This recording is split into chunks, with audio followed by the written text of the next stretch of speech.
Hi everyone. Last class we have seen what is back EMF, significance of back EMF.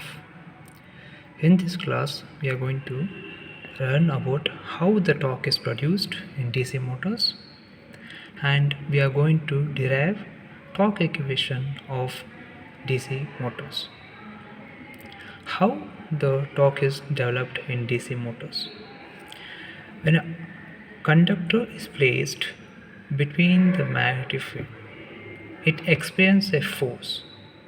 That force is nothing but the twisting force, which leads to the rotation of armature.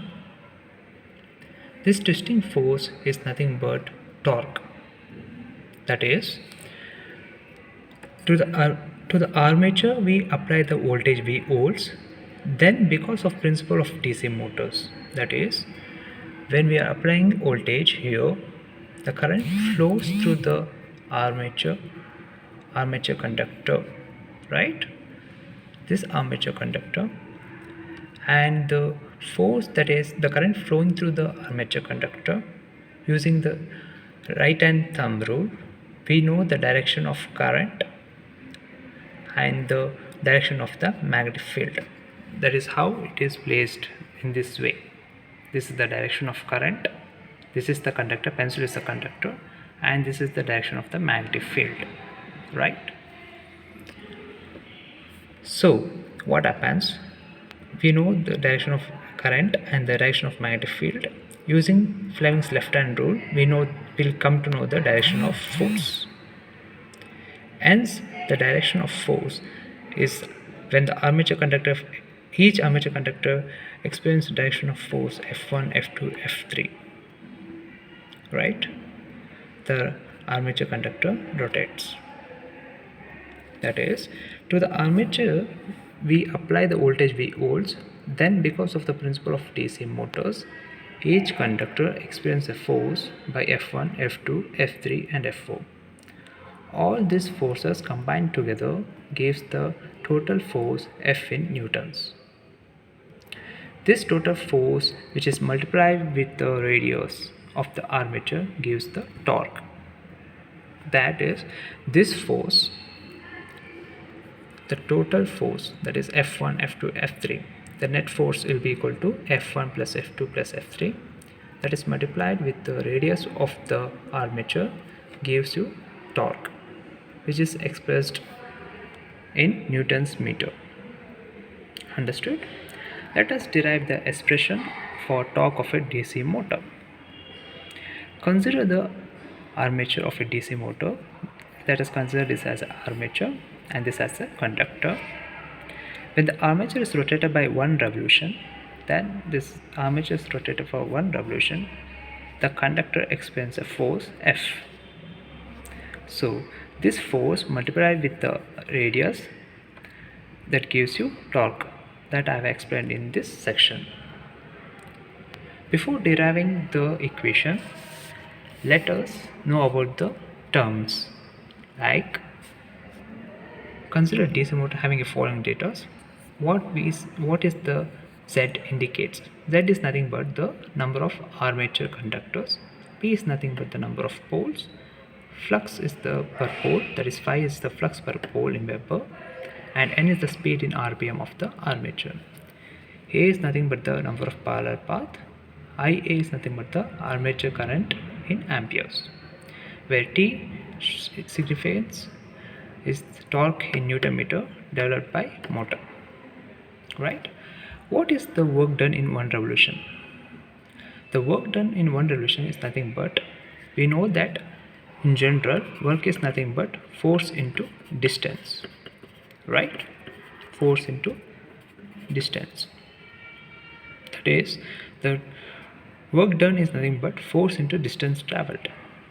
We know that how the force is developed around the armature by the principle of DC motor, but the distance traveled, that is, since the armature in the circular path, we take it as circumference of the circle as the distance traveled. That is where this 2 pi r comes. Force into radius into 2 pi. we know that torque is nothing but force into radius. So we get the equation force into radius is equals to T. That is equation 1. Work done in one revolution of armature. Work done in one revolution of armature is given by T into 2 pi, right? That is T into 2 pi. Now we have to know what is power. Power developed in armature.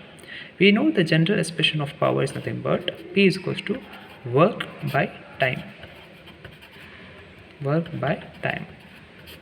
So work done by time taken for one revolution, we are going to get power developed in armature.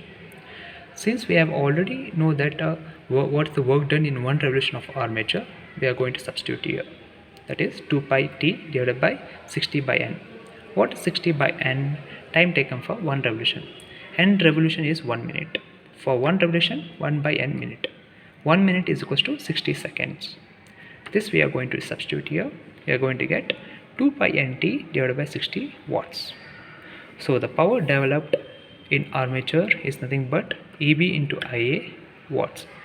Where comes this IA? From this circuit, the equivalent circuit of DC motor, we come to know that EB is here and the current is flowing. We are going to supply current to the armature in DC motor. So what is the power developed here? Nothing but V into I. Here V is nothing but the induced EMF, that is EB into IA. So we are going to get power developed in armature is nothing but EB into IA watts. Understood? So after getting that, we are going to equate equation 2 and 3. What is this equation 2 and 3? That is nothing but power developed in armature, that is EB into IA, and the equation 2, that is power developed in armature, that is 2 pi Nt by 60 watts.